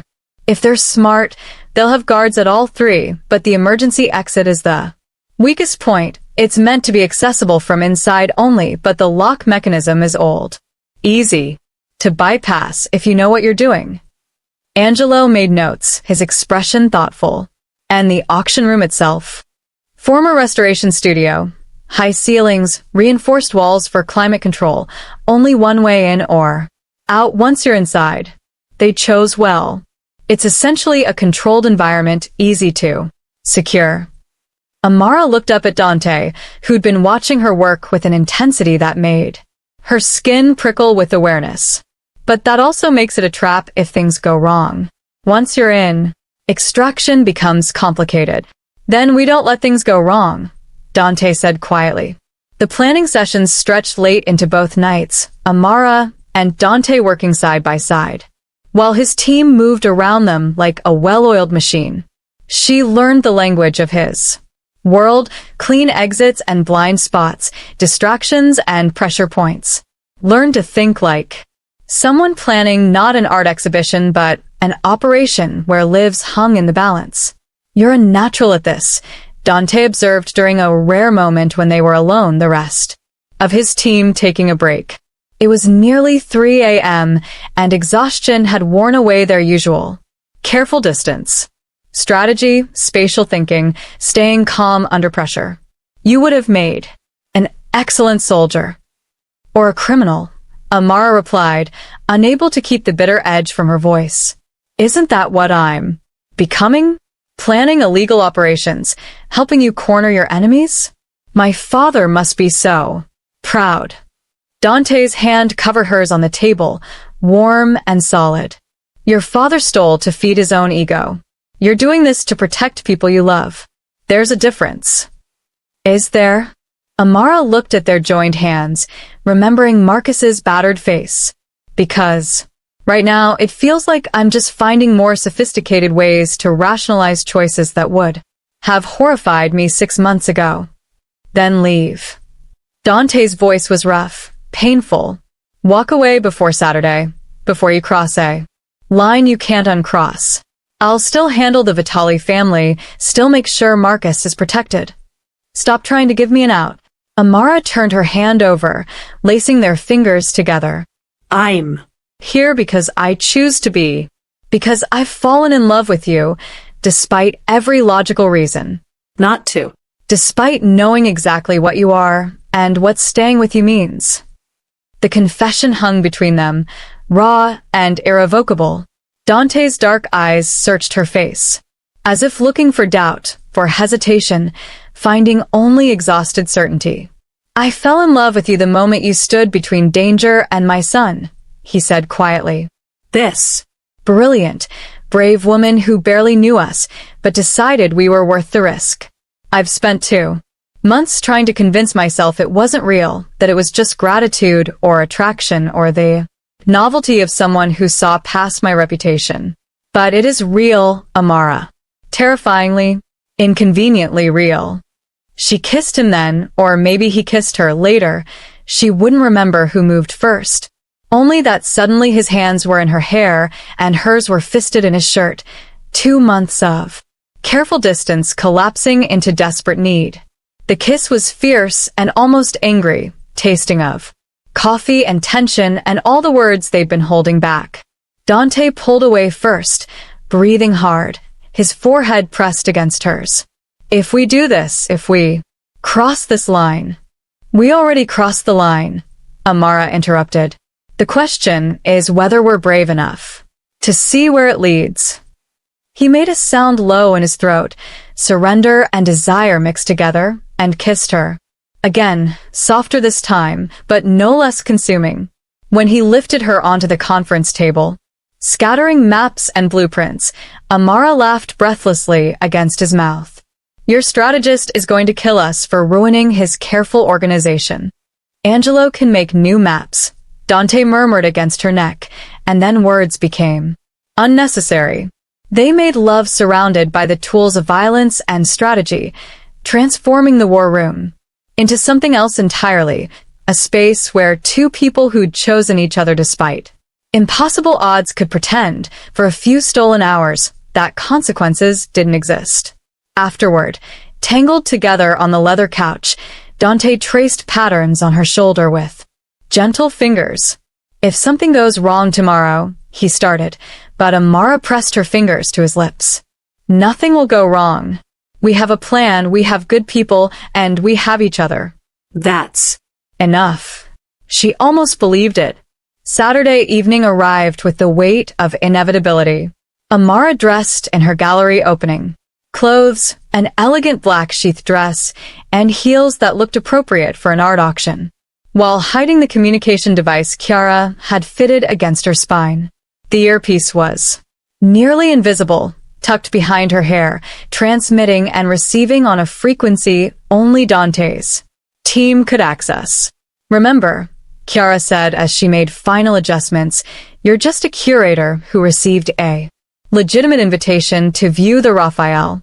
You attend, you observe, you give us the signal when Carlo Vitali and his key people are all in a room. Then you get out. And if something goes wrong, Chiara's expression was unreadable. Then you trust that the boss will move heaven and earth to get you out safely. He's already made that very clear to all of us. The Blackwell Museum looked different at night, imposing rather than welcoming. Its neoclassical facade lit dramatically against the Chicago skyline. Amara presented her forged invitation to security, her heart hammering but her hands steady. The guard barely glanced at it before waving her toward the service entrance. The conservation wing had been transformed. Track lighting illuminated, select pieces arranged throughout the space, and perhaps 30 people mingled with champagne glasses, speaking in the hushed tones of serious money. Amara recognized several faces from her previous museum. Work, collectors, dealers, a few curators who probably had no idea half the items here were stolen or illegally exported. Miss Thompson. The voice made her turn to find a man in his 60s, silver-haired and distinguished, smiling at her with practiced charm. Carlo Vitale. I'm told you're an expert in Renaissance works. Perhaps you could give me your opinion on our star lot. Every instinct screamed at her to refuse, to maintain distance from the man who'd ordered the attack on Marcus. But she was here to do a job, to be the bait that drew the predators into position. I'd be delighted, Amara managed, letting him guide her toward the center of the room where a small sketch was displayed under museum-quality lighting. The Raphael was exquisite, a study for a Madonna, delicate lines showing the master's hand. It was also, Amara realized with growing certainty, stolen from the Vatican archives, just as Angelo had reported. Remarkable, isn't it? Carlo said, standing too close, his cologne cloying. Worth every euro we paid for it. Though I understand you recently left the museum world under rather unfortunate circumstances. Working for the Moretus now, I hear? The threat was barely veiled. Amara felt the communication device press against her spine. A reminder that she wasn't alone despite how exposed she felt. Mr. Moretti appreciates art, she replied carefully. As do you, apparently. I appreciate many things. Power. Loyalty. Knowing where my enemies are at all times. Carlos. Smile never wavered, but his eyes were cold. Tell your employer that this city isn't big enough.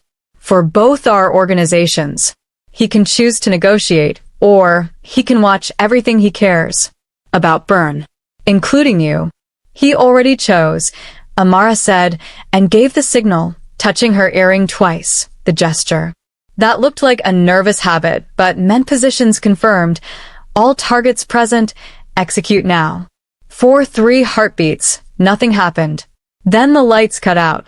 In the darkness, Amara heard shouting, the sound of bodies hitting the floor, Carlo's hand, gripping her arm bruisingly tight. You stupid bitch. The emergency lights kicked on, bathing everything in red.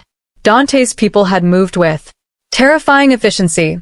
Vitali's guards were down.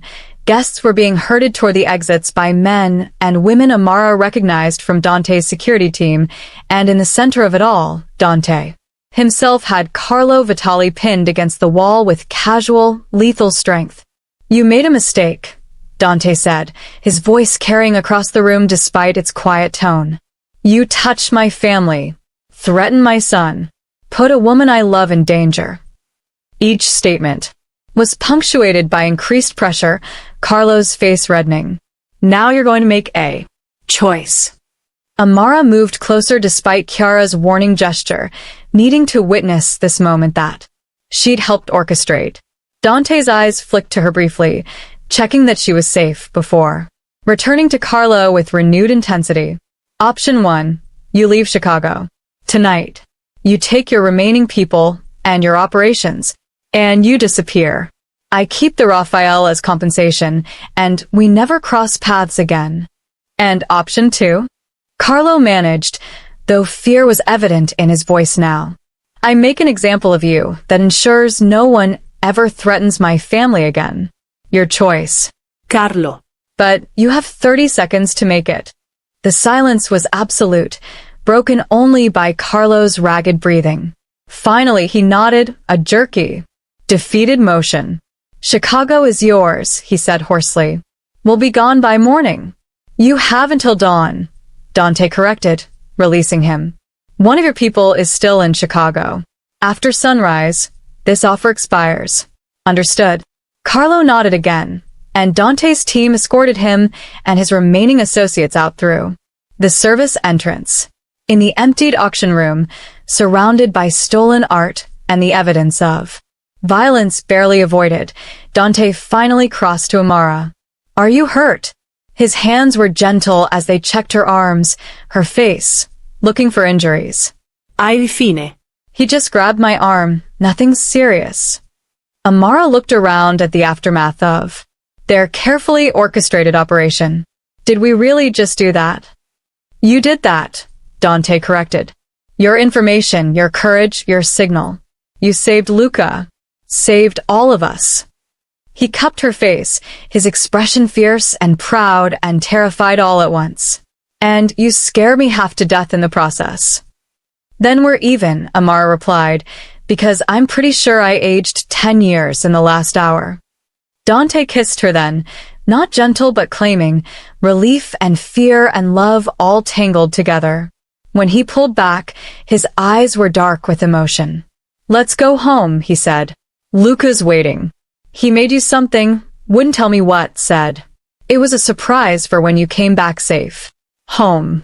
The word settled into Amara's chest, warm and right despite everything that had brought them here. She'd crossed every line she'd sworn never to cross, become complicit in violence. And illegal operations used her knowledge as a weapon.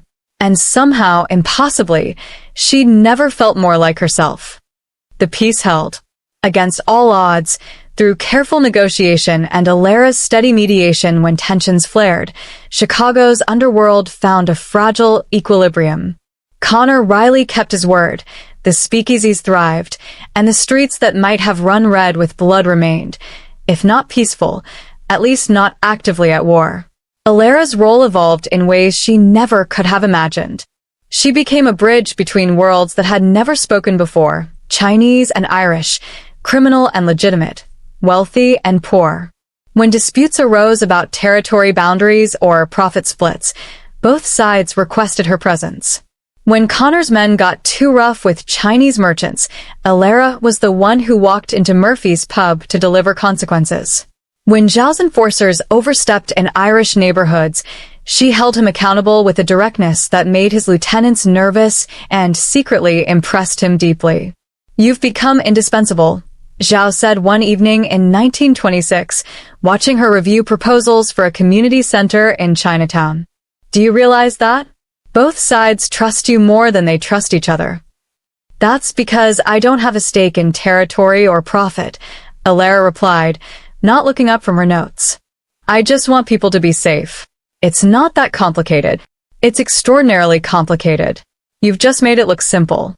By 1928, whispers of Prohibition's eventual repeal were growing louder, and Zhao began the careful work of transitioning his empire toward legitimacy. The gambling houses became private clubs. The protection rackets evolved into security consulting firms. The speakeasies prepared to become legal restaurants and jazz clubs the moment the law allowed. "I'm doing this for him," Zhao told Alara one night, watching Liang sleep. The boy was 8 now, thriving under their combined care, his nightmares a distant memory. So, he can inherit something that won't destroy him. So, he can be proud of his father's name instead of ashamed. "You're doing it for yourself too," Alara said gently. "And that's okay. You're allowed to want to be better. Only because you showed me it was possible." Grandmother Thorne had recovered fully from her health scares, her new surroundings and access to the best medical care money could by adding years to her life. She'd moved into the guest house on the estate's grounds, creating a small haven that blended her church community with Zhao's household. On Sunday afternoons, Black parishioners and Chinese neighbors would gather in her garden for tea, building bridges that Chicago's segregated society said shouldn't exist. "Never thought I'd see the day," Grandmother Thorne said one afternoon, watching Liang teach a group of Black and Chinese children how to play mahjong while speaking both English and Cantonese. "Different worlds, learning to be one world. Your mama would be proud, Alara." "You think so?" "I know so, baby.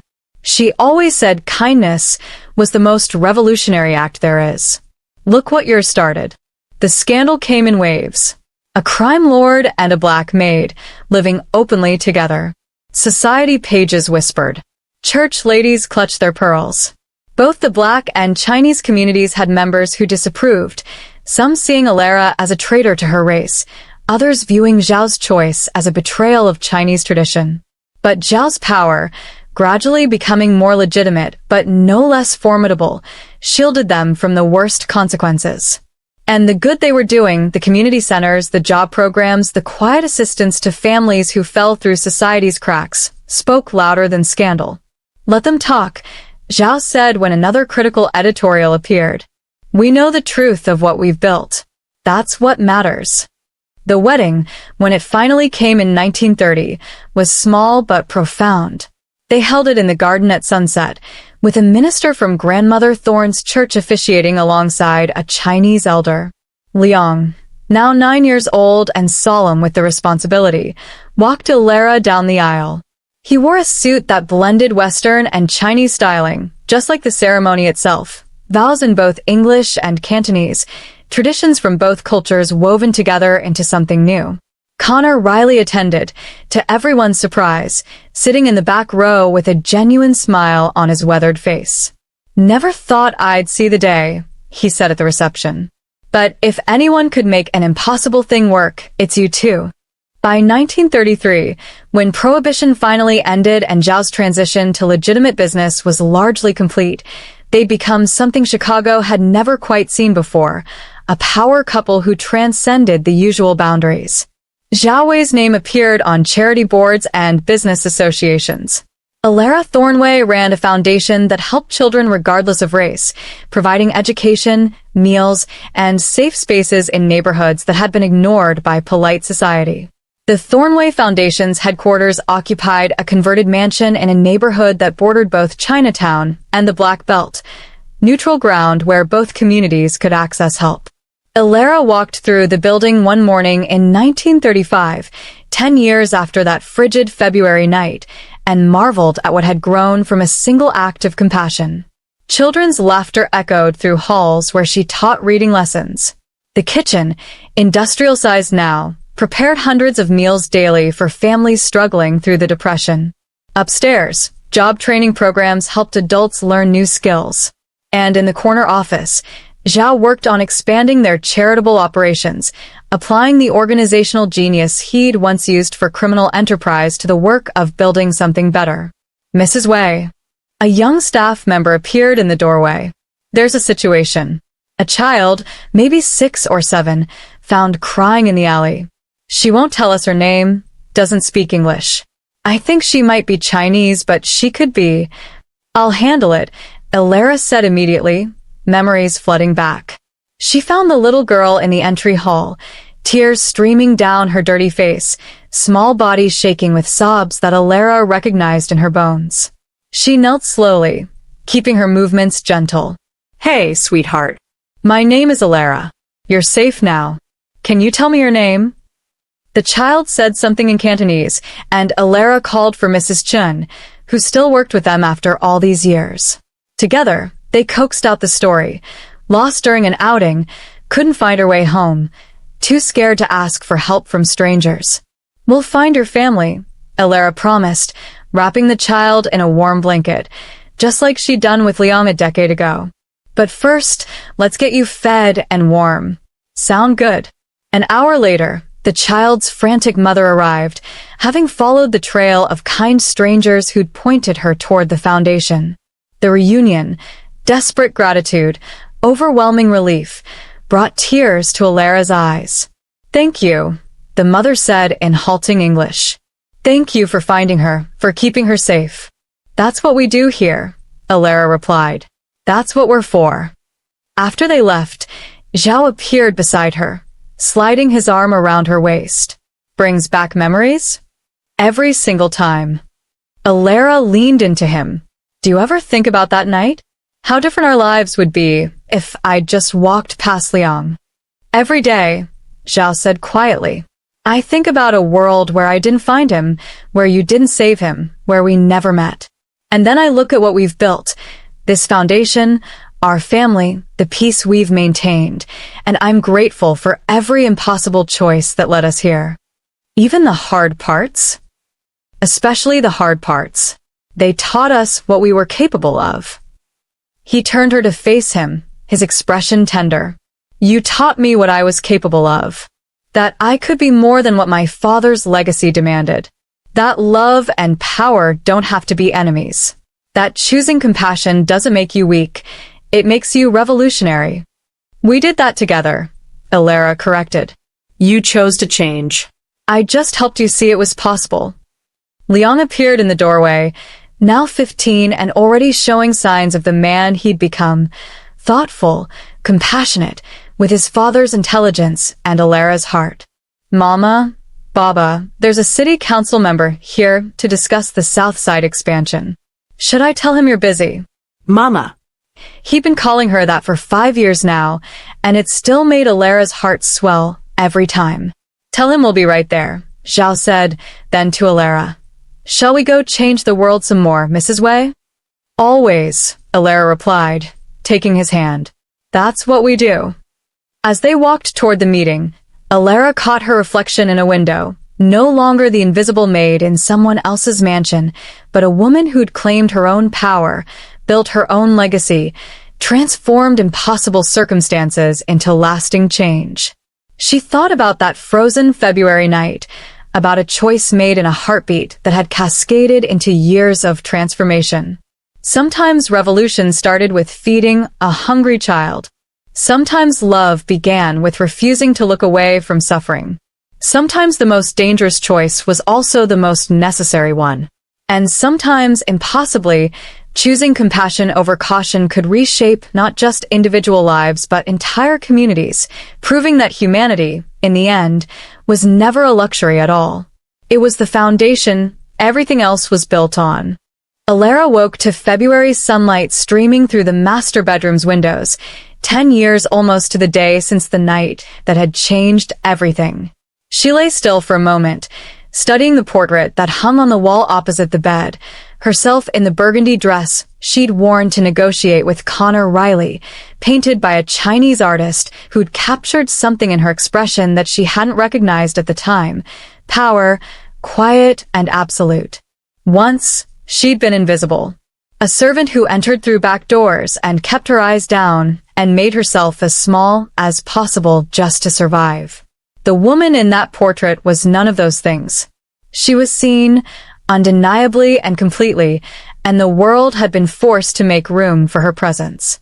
Zhao stirred beside her, his arm tightening around her waist. "You're awake early." "Thinking," Alara said softly. "About how far we've come. About who we used to be. And who are we now? Survivors. Builders. Maybe even revolutionaries, though I never set out to be one." "The best revolutionaries rarely do," Zhao murmured, pressing a kiss to her shoulder. "They just refuse to accept the world as it is." Downstairs, the smell of breakfast drew them to the dining room where Sunday morning had become a sacred ritual. Grandmother Thorne sat at her usual place, now 83, but still sharp as ever. Liang occupied the chair across from her, 17 years old, and on the cusp of everything: university, adulthood, a future that looked nothing like the traumatized child's past. "There's my sleepyheads," Grandmother Thorne said with a smile. "Liang's been telling me about his acceptance letter from Harvard Law. Can you imagine? Our boy going to study law at Harvard."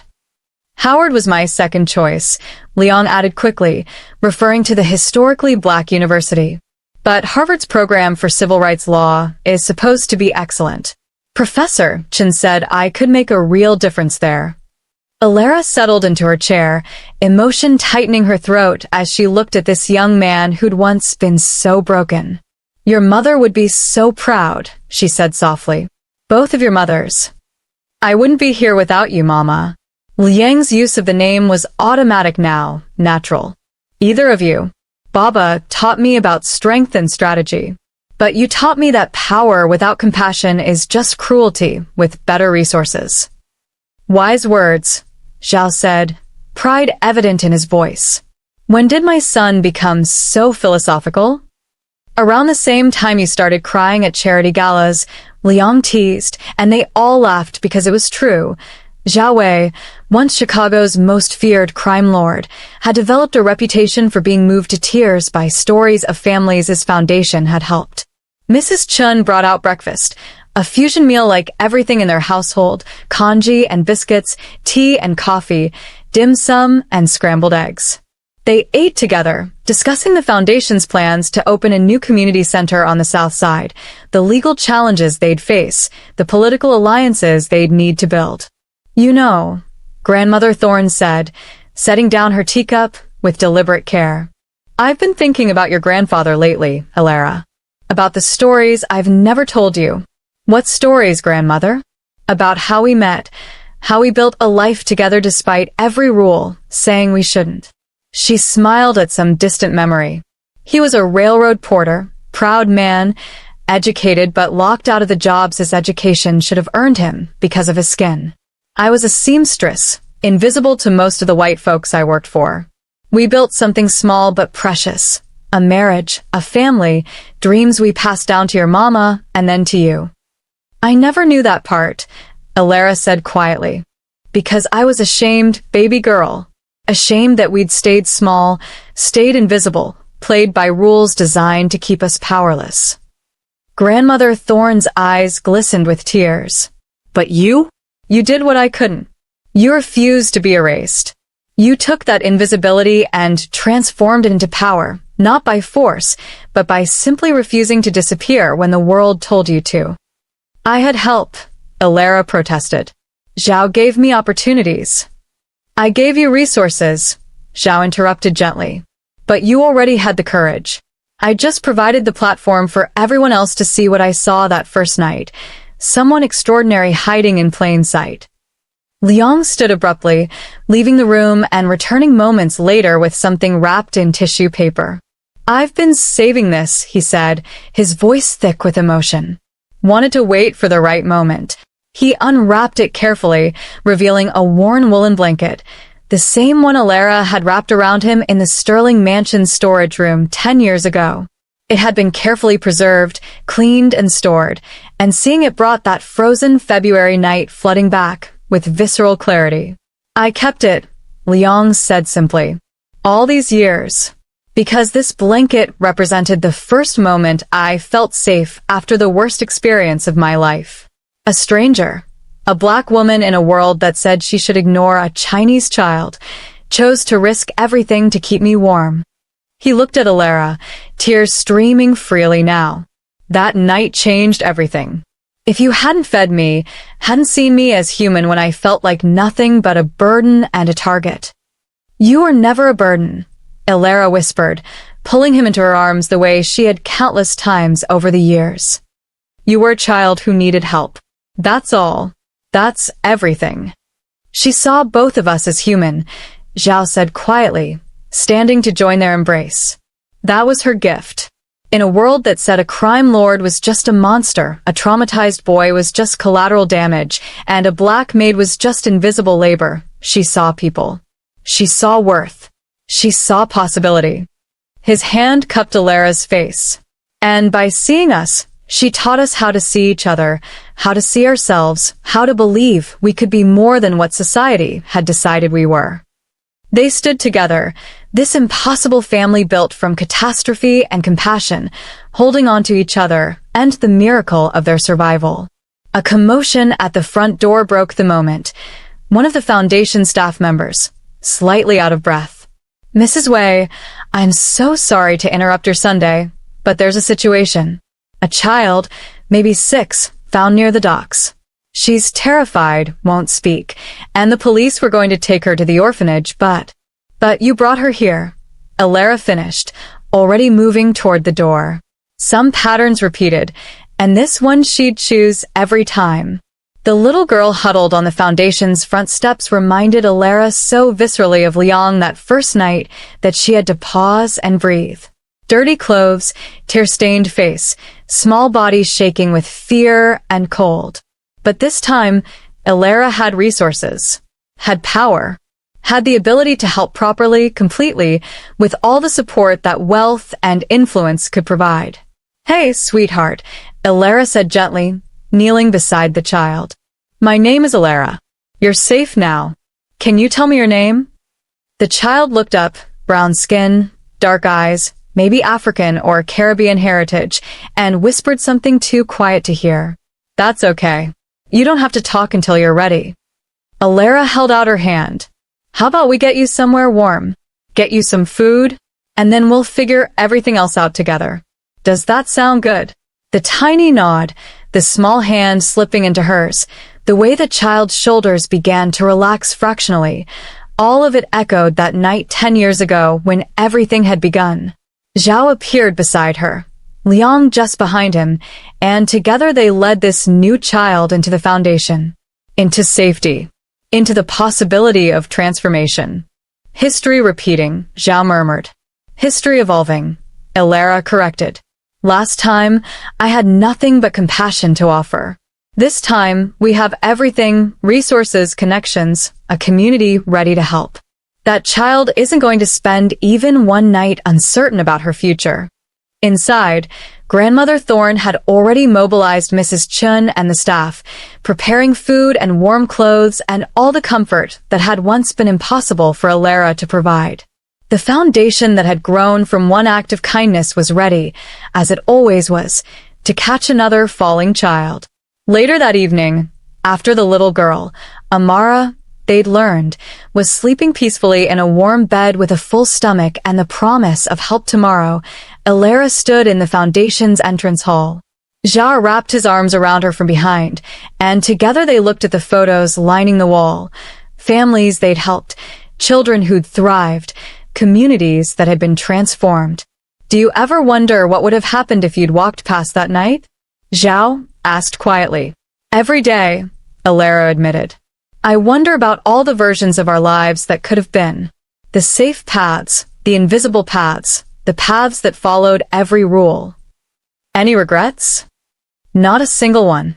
She turned in his arms, meeting those dark eyes that had once seemed so dangerous and now just felt like home. Because this path, this impossible, dangerous, revolutionary path, it gave me everything. You, Liang. The ability to help children like Amara not just survive but thrive. A voice in a world that tried to silence me. A legacy that will outlive us all. Sometimes one act of compassion echoes across lifetimes, Zhao said, echoing words she'd said countless times to donors and volunteers and anyone who asked how the Foundation had started. Sometimes being seen is the bravest act of all, Elara finished. And sometimes refusing to let others remain invisible is the most revolutionary choice we can make. They stood together in the hall, surrounded by photographs of lives changed and families saved, while upstairs a new child slept peacefully, her future suddenly full of possibility because someone had refused to look away from her suffering. 10 years ago, Elara Thorne had been invisible, had made herself small to survive in a world that wanted to erase her. But she'd seen a crying child and made a choice, to be visible, to be brave, to be human in the face of rules designed to strip away humanity. And from that single choice, everything had transformed. A crime lord had found redemption. A traumatized child had found healing. 2 communities had found common ground. And an invisible woman had claimed her power not by fighting for recognition, but by simply refusing to disappear when the world insisted she should. Sometimes revolution started with feeding a hungry child. Sometimes love began with a blanket and warm soup. Sometimes changing the world was as simple and as profound as choosing to see another person's humanity when everyone else looked away. Elara had learned that lesson on a frozen February night 10 years ago, and she'd spent every day since teaching it to anyone who would listen, through actions, through love, through the foundation that bore her name and carried her truth forward into a future that would be better because she'd refused to stay invisible. Come on, she said to Zhao, taking his hand. We have a foundation gala to plan, a community center to open, and a 17-year-old to send off to Harvard. The work never stops. No, Zhao agreed, following her toward their office. But I wouldn't want it any other way. Not when I'm doing it with you. And as they walked together into whatever came next, Elara knew with absolute certainty that she'd make the same choice again. Every time. Without hesitation. Because some moments echo across lifetimes. Some choices transform everything they touch. And some acts of compassion become the foundation upon which entire legacies are built. She'd been invisible once. But she'd chosen to see. And by seeing, she'd changed everything. Thank you for sticking with this story until the very end. If you enjoyed this journey through moral complexity and difficult choices, subscribe so you never miss another one. We've got more stories about people navigating impossible situations, making hard choices, and discovering that change is messy but possible. I'll see you in the next story.